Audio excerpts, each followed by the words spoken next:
Mientras Steve Wozniak y el capitán Crunch andaban enredando con los teléfonos, los despiertos chicos de las empresas del cercano Valle del Silicio estaban consiguiendo grandes avances en la tecnología informática.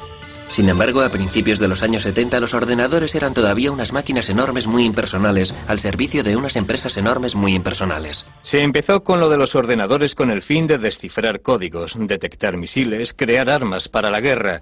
Ese fue en realidad el origen de los ordenadores modernos. Luego fueron apareciendo los que manejaban enormes y complejas bases de datos con fines comerciales. Los ordenadores se consideraban como aparatos que no había que tocar. No se podía entrar donde hubiera un ordenador. Había que mantener las distancias, pero mostrar reverencia y respeto a quienes supieran manejarlos. Pero en aquella época el respeto era un bien bastante escaso. A finales de los años 60 hasta los ingenieros informáticos tenían ya su contracultura. Lo bautizaron piratería informática. Los objetivos prácticos eran secundarios. Lo importante era lo que los piratas informáticos denominaban el puro placer de la exploración. Un sentimiento que los manipuladores de teléfonos hubieran reconocido como propio. Los manipuladores de los teléfonos estaban aprendiendo cómo utilizar una tecnología, cómo introducirse, cómo utilizar y expandir la tecnología por caminos que en general no estaban al alcance del público. De la misma forma, la piratería informática iba ampliando sus fronteras, iba aprendiendo a explorar los ordenadores para conseguir que hicieran cosas que la gente afirmaba eran incapaces de hacer. Para conseguir sus propósitos, los piratas informáticos necesitaban tener acceso a un ordenador, pero en aquella época no resultaba fácil. En mi primer año en la universidad dije a mi padre, algún día tendré un ordenador Nova 4K. Me contestó, Steve, cuesta tanto como una casa. Le respondí, entonces viviré en un apartamento. Algún día tendré ordenador.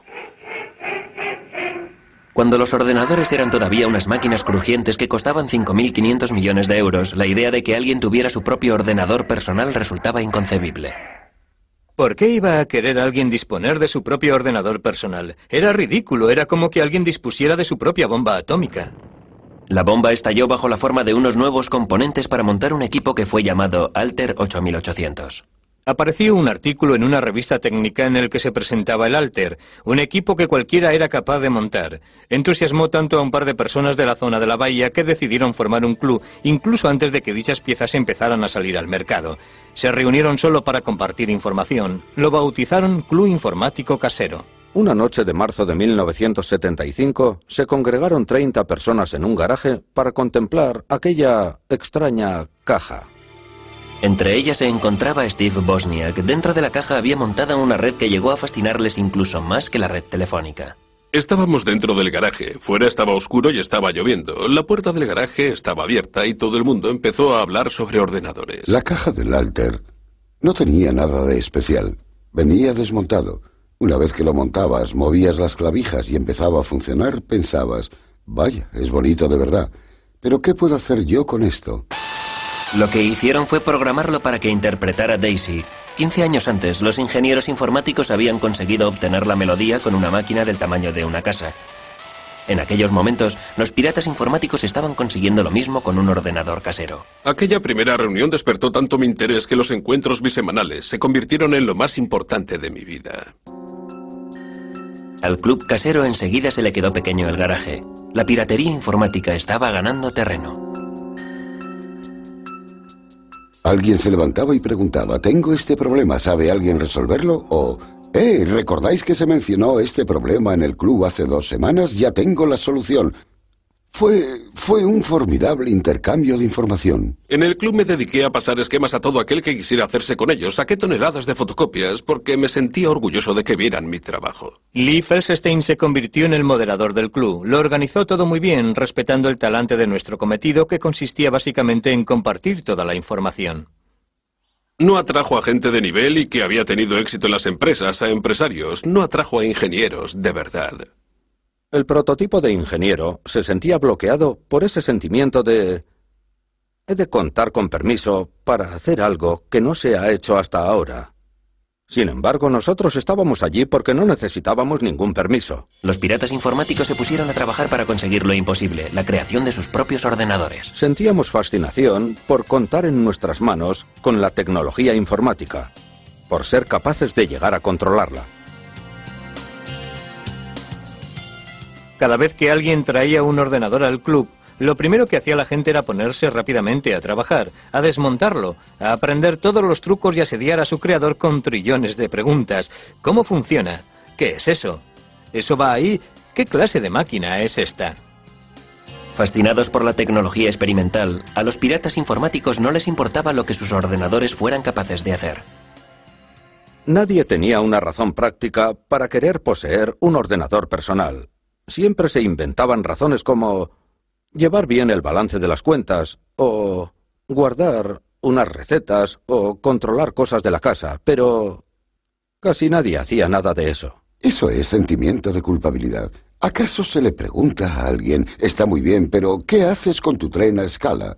Nada, juego con él, disfruto con él, es divertido enredar con él, me divierto experimentando con él. Pero con aquellos experimentos se lograron auténticos avances. Empecé a darle vueltas a las cosas en mi cabeza y creé un pequeño truco que consistía en que si tenía unos pocos datos y los encerraba en un círculo, resultaba, por extraño que parezca, que si los sincronizaba bien, en la pantalla aparecían colores, como si se tratara de una televisión en color. Estoy convencido de que las cosas más importantes con las que contamos hoy día en los ordenadores fueron creadas por ellos. Los miembros del club lograron que los ordenadores hicieran cosas impensables. Crearon juegos y música con ellos, crearon gráficos y programas de dibujo. En el club, la piratería estaba viviendo su época dorada. Steve Wozniak trabajaba día y noche en su garaje con el fin de crear un ordenador perfecto. Yo creo que Woz fue el pirata informático más grande de todos. Era capaz de diseñar hardware, era capaz de diseñar software a partir de un lápiz y papel y hacer que funcionara. Todos los que echaban un vistazo a los circuitos que yo hacía decían, vaya, este individuo no se limita a hacer lo que enseñan ahí fuera. Él era capaz de hacer cosas que los demás no hacían, de establecer conexiones que los demás no hacían. Lo que me gustaba de los piratas informáticos es que tenían una forma distinta, una mejor forma de ver aquel mundo que les permitía establecer todo tipo de conexiones. Los piratas informáticos experimentaban con cualquier hardware o software al que podían tener acceso aunque no fuera suyo. Sin embargo, no todo el mundo tenía la idea de compartir. En 1976, el Club Casero recibió una carta hiriente de otro pionero informático. La mayoría de los aficionados a la informática han de ser conscientes de que se apropian de software que no es suyo. ¿A quién le importa si se paga o no a la gente que trabaja en ello? Lo que hacen es robar. En el que después se convertiría en un momento clave en la historia de la industria informática, Bill Gates escribió una carta desairada a los miembros del club en la que decía: «Un momento, yo escribí esto por dinero, no podéis distribuirlo, no es gratis, es trabajo».